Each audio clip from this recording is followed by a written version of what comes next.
નમસ્કાર મિત્રો, સ્વાગત છે બધા મિત્રોનો અમારી યુટ્યુબ ચેનલમાં। તો મિત્રો, તારીખ 29/7/2025ના સોના ચાંદીના બજાર ભાવ કેવા રહ્યા તે વિશેની માહિતી વિડીયોમાં જોશું। તો જે પણ મિત્રો યુટ્યુબમાં માહિતી જોઈ રહ્યા હોય તો ચેનલને સબસ્ક્રાઇબ કરી લેજો અને ફેસબુકમાં માહિતી જોઈ રહ્યા હોય તો ફેસબુક પેજને ફોલો કરી લેજો। તો ચાંદીની બજાર વિશે વાત કરીએ તો આજે 1 ગ્રામ ચાંદીનો ભાવ 116 રૂપિયા, જ્યારે 8 ગ્રામ ચાંદી આજે 928 રૂપિયા, 10 ગ્રામ ચાંદી 1160 રૂપિયા, 100 ગ્રામ ચાંદી 11600 રૂપિયા અને કિલો ચાંદી આજે 1,16,000 રૂપિયા સુધી ભાવ રહ્યા હતા। તો મિત્રો, ખાસ કરીને આજે પ્રતિ 1 કિલો ચાંદીના ભાવમાં ફરી એકવાર કોઈ પણ પ્રકારની વધઘટ જોવા નહોતી મળી। પ્રતિ 1 કિલોનો ભાવ છે તે એકંદરે સ્થિર રહ્યો હતો।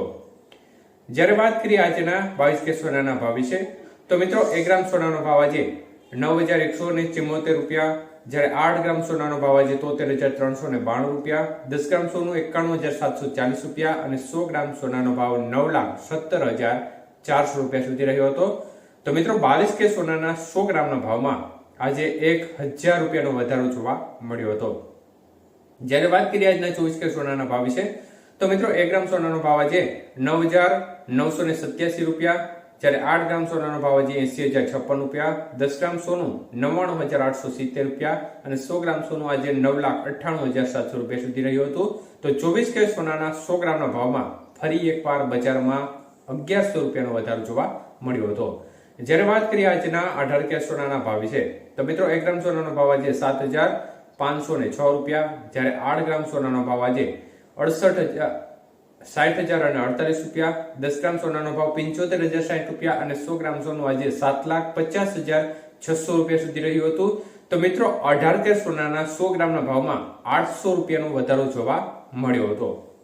તો બજારની સ્થિતિ જોવા જઈએ તો મિત્રો, બજારમાં છેલ્લા 4-5 દિવસથી તોતિંગ ઘટાડો જોવા મળી રહ્યો છે।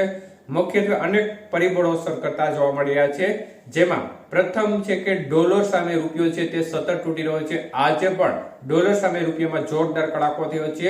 હવે ડોલરનું રૂપિયા સામેનું મૂલ્ય જોવા જઈએ તો આજે રૂપિયાનું મૂલ્ય 86 રૂપિયા 74 પૈસા નજીક પહોંચી ગયું છે, મતલબ કે રૂપિયો સતત તૂટતો નજરે પડી રહ્યો છે।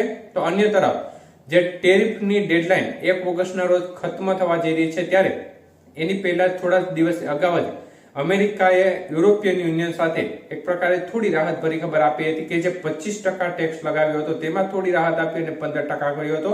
તો જેની સીધી અસર માર્કેટ ઉપર જોવા મળી હતી અને બજાર છે તેમાં સતત એક ધારો કડાકો જોવા મળી રહ્યો હતો।